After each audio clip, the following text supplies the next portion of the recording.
নমস্কার, এরূপ চর্চায় সকলকে স্বাগত। আমরা সকলেই জানি আজ একটি দুঃখের দিন। পশ্চিমবঙ্গের প্রাক্তন মুখ্যমন্ত্রী মাননীয় বুদ্ধদেব ভট্টাচার্য মহাশয় আজ সকাল 8:20 পরলোক গমন করেছেন। তার মৃত্যুতে পশ্চিমবঙ্গ জুড়ে শোকের ছায়া নেমে এসেছে। মাননীয় মুখ্যমন্ত্রী মমতা বন্দ্যোপাধ্যায় তার প্রতি শ্রদ্ধা জ্ঞাপন করে আজকের দিনটি ছুটি ঘোষণা করেছেন। আমি তার প্রতি জানাই অসংখ্য প্রণাম, শ্রদ্ধা এবং তার পরিবারের প্রতি জানাই সমবেদনা। বুদ্ধদেব ভট্টাচার্য ছিলেন একজন নিষ্কলঙ্ক মুখ্যমন্ত্রী। তার সময়ে অনেক কথা বলার আছে, কিন্তু আমি দুটো বিষয় নিয়ে জাস্ট বলবো। সেটি হচ্ছে এসএসকে এমএসকে এবং পার্শ্ব শিক্ষক এবং এসএসসি শিক্ষকদের।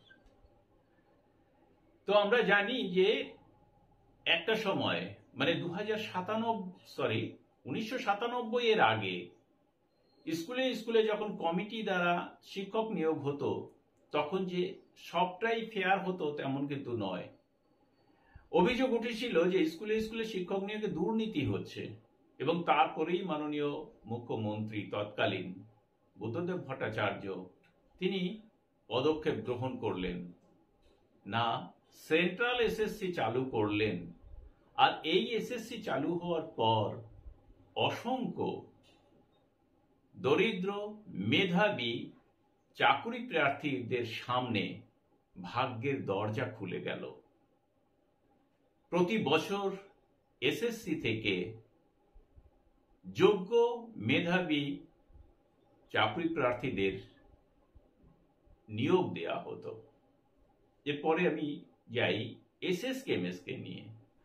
আমরা জানি যে এসএসকে চালু হয়েছিল অফিসিয়ালি 1999 সালে এবং এমএসকে চালু হয়েছিল 2003 সালে অফিসিয়ালি, কিন্তু তার আগে থেকেই প্রস্তুতি শুরু হয়ে গেছিল। কিন্তু তখন কিন্তু কমিটি কর্তৃক নিযুক্ত হতো এবং প্রতি বছর এসএসকে এমএসকে শিক্ষকদের চাকুরি রিনিউ করতে হতো, অর্থাৎ বছর বছর রিনিউ না করলে চাকরি থাকতো না।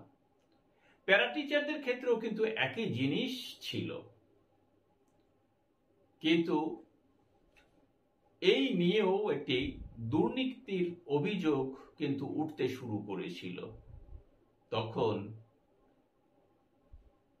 অর্থাৎ বছর বছর রিনিউ করার ক্ষেত্রে কোথাও কোথাও থেকে অভিযোগ আসছিল যে এক্সিস্টিং টিচারকে বাদ দিয়ে নতুন টিচারকে নিয়োগ দেওয়া হচ্ছে। আর এই যে দুর্নীতি, এটা থেকে মুক্ত হতে মাননীয় মুখ্যমন্ত্রী 2009 সালে অটো রিনিউয়াল ব্যবস্থা চালু করেছিলেন।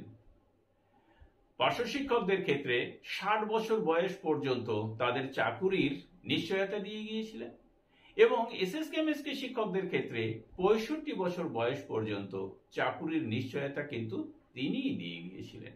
হ্যাঁ, তিনি সেই সময় মন্ত্রিসভাকে পাশে পেয়েছিলেন। বিশেষ করে অর্থমন্ত্রী মাননীয় অসীম দাশগুপ্তকে কিন্তু একদম পুরোপুরি পাশে পেয়েছিলেন।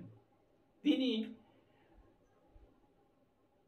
শুধু মুখ্যমন্ত্রী নয়, অসীম অর্থমন্ত্রী এবং মুখ্যমন্ত্রী উভয়ই কিন্তু শিক্ষকদের অসম্ভব শ্রদ্ধা করতেন। আর সেই শ্রদ্ধা থেকেই কিন্তু এই যে পদক্ষেপগুলি নেওয়া হয়েছিল, যার ফলে আজও অনেক দরিদ্র মেধাবী ছাত্রছাত্রী তারা স্কুলে স্কুলে চাকরি করছে।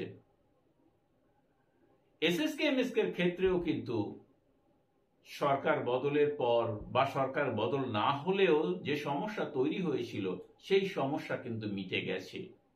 হ্যাঁ, বেতন বৃদ্ধি নিয়ে আন্দোলন চলছে, সমস্ত কিছু সেটা বজায় রয়েছে, সেটা থাকবে, চলতে থাকবে, কিন্তু চাকরি হারানোর ভয়টা কিন্তু আর নেই। আর এই কাজটি বুদ্ধবাবুই করে গিয়েছিলেন। তাই তার বিদেহী আত্মার প্রতি জানাই শ্রদ্ধা এবং লাল সেলাম। তিনি যেখানেই থাকুন অবশ্যই ভালো থাকবেন। সকলকে ধন্যবাদ জানিয়ে শেষ করছি। ভালো থাকবেন, সুস্থ থাকবেন।